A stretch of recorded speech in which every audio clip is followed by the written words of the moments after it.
Piling ninyo ang inyong basa princess, DJ Rocky Terra. And every Saturday, pabata, pabasa, pabasa, pabata, basta? Oo, basa tsaka bata ako.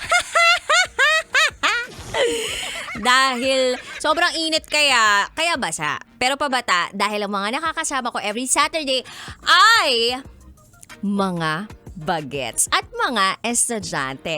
And today, kabisyo, sinasabi ko sa inyo, kung pogi last time mga student radio jock natin, ngayon, ganun din ulit, pogi. Parang si Raketerang hilig sa pogi, ah. Hindi na masyado. Ang hilig ko na ngayon, may pera. Yung kaya kong gawing sugar daddy. Charot! Charot!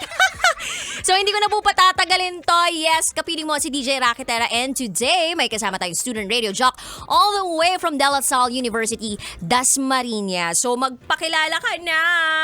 So, ako ngayon si Alexis John Bereber. Tapos, you can call me DJ Alex na lang. So, bale, right now, I'm taking the course accountancy. And while taking the course accountancy, varsity din ako sa La Salle. Anong athlete? Saan kang athlete doon? Football.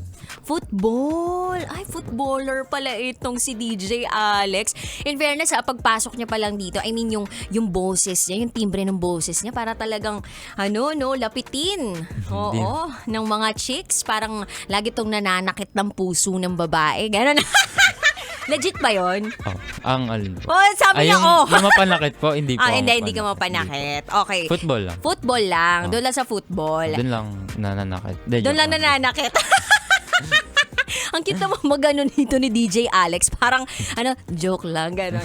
Hindi mo sure kung nagjo-joke siya or seryoso siya. Kasi mukha siya seryoso, but at the same time, parang papatayin ka niya sa kanyang mga mata dahil meron siyang killer eyes. At the same time, meron din siyang killer smile. Ikaw, kabisyo, baka killer smell, killer breath. Charot with darot. So, you are taking up a course of, BS in Accountancy, tama ba? Opo, BS Accountancy. BS Accountancy. So, ano namang pumasok sa isip mo at bakit gusto mo ng accountancy? Well, actually, una talaga, gusto ko sana finance. Kasi, idol ko talaga yung dad ko. Ano ba yung ginagawa ng dad mo? Sa sa finance. Tapos, sabi ko nga sa kanya, gusto ko maging katulad niya. Kaso nga lang, sabi niya, pag-isipan ko, baka sakaling magustuhan ko rin yung accountancy. And mahilig rin kasi talaga ako sa numbers simula bata ako. Talaga? Bibihira yung mga taong kilala ko na mahilig sa numbers, ha? Hindi, pero mahilig talaga ako sa pera. Hindi talaga sa numbers. So, pero Joker talaga pala tong si Alexis. Hindi, pero huwag ka mag-alala. Pares tayo. Uy, pero sinabi ng dad mo yon sa'yo. Opo. Gusto ko malaman, anong difference ng finance doon sa accountancy? Di ba parehas lang naman may bilangan yun, tsaka may pera rin naman Actually, involved? parang parehas lang naman po. Sa Ayan, pinupona accountancy- naman ako. Sabi ko DJ. nga sa inyo, wag niyo akong galangin. Bastusin niyo ako tuwing Sabado. Kasi DJ, yung sa accountancy po, sobrang Ayan, broad napinuba niya. rin ako. Ha? Sobrang broad niya, DJ. Parang pwede kang, pag nagkaroon ka ng profession in accountancy, pwede kang magturo, 'di ba? Pwede kang maging professor, tapos pwede rin sa siya parang may kasi siya talaga, may board exam. Yung accountancy. Apo. But if you are gonna take finance, Ang alam ko wala. wala. Pero alam ko merong mga masterals sila. Okay. So, ang accountancy program, meron siyang board na iti-take. Tapos, you are specifically, or broad yung, broad yung, malawak yung... Sobrang lawak po. Kasi Sobrang rin po lawak. siya pwede rin siya gawing pre-law.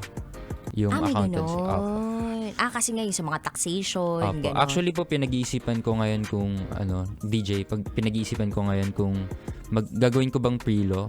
Tutuloy ko sa law or work na kaagad? Ayoko na mag-aaral. Pero may iba, nag-work at the same time nag-aaral. Yes, DJ. I think depende siya sa kakapasidad mo tsaka kakayanan mo kung paano mo ibabalanse lahat ng mga nangyayari sa buhay mo. Ay, nag-advise bigla pero, di ba, hello naman. Nag-advise si DJ Raketera, di ba? Nagtunog tuloy matanda. Charot lang with Darot. So, yun pala yun. Tapos kapag finance naman, meron ko lang specific na eto pera lang, ganon. Para magkaibang department siya, DJ. Magkaibang department. Bale, alam ko DJ. Sa work, sa company na merong mga finance department, marketing, ganon. Meron sa accounting department, ganon. Magkaiba ang finance department sa accounting department, but they work hand in hand. Yeah. Okay. Sige. Gusto ko pang malaman yan, yung mga difference ng finance, ng accounting, at saka gusto ko malaman kung ano yung pinakamahirap na subject sa accountancy. Kasi may iba, di ba, parang sinusumpa ko yung ganito subject. Ayoko na pa. Ano naman tong mga to? Pahirap sa buhay. Mamaya aalamin ko yan, ha? Anyway, abangan nyo po yung mga kwentuhan pa namin ni DJ Alex Capiling. Ang babaeng naniniwalang hindi man ako palaging may pera, at least palagi naman ako maganda. This is me, DJ Raketera. This is also me, DJ Alex. Parang naisip ka doon. Sabi niya, bakit ganun ang haba ng tagline niya? Parang ako, Charot, darot. Yes, Kabisyo, this is Love Radio Academy. Dito lang yan sa stasyong number 1, 90.7 Love Radio. Kailangan pa bang i-memorize yan? Basic. Uy, may next song tayo. Ito, pa-play na natin. Bale yung next song. Eto, Paglisan to. Paglisan. Alam mo ba yung kumanta nito? Kulay. Kulay. Color it red. Color it red. Eto na. Guys, pakinggan nyo itong maigi, ha. Baka yung katabi ninyo. Lilisan na yan. Ay, wag naman. Kailangan pa bang i-memorize yan? Love Radio. Basic!